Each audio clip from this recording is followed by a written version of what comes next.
بسم الله الرحمن الرحيم. اسكندرية، العجمي، الهانوفيل، شارع قصر القويري. ريسبشن واسع، شقة 125 متر، 3 غرف، 3 عدادات، غاز وكهرباء ومية، اسانسير، اتحاد ملاك، بواب، عمارة فخمة جدا، واخد شقة سعرها ببلاش، حمامي كبير. على فكرة الحمام لسه مخلص.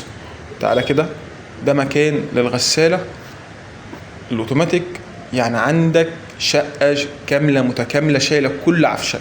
المطبخ بتاعي قد ايه؟ بسم الله ما شاء الله، مطبخي كبير جدا. اهم حاجة صلي على سيدنا محمد. شيل معايا كافة الأجهزة الكهربائية.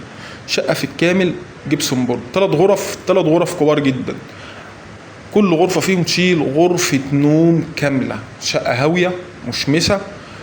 ده جنب للشباك بتاع الأوضة، تمام، واخد جيب بشباك ألوميتال. الألوميتال عندي صاحب الشقة أصلا عنده ورشة ألوميتال، يعني أعلى ألوميتال محطوط. دي الغرفة التانية. الغرفة التانية تشيل معايا أوضة نوم كبيرة جدا. شقة يا جماعة بسم الله ما شاء الله عليها. قلنا في الدور الثامن أخير، السقف معزول صح من عمر العمارة. وتعالى وشوف بنفسك. هتلاقي السعر مكتوب عندك تحت في العنوان. أهم حاجة تصلي على سيدنا محمد وتعمل لنا لايك، وأنا شاكر ليك إن سمعت معايا الفيديو للآخر. السلام عليكم.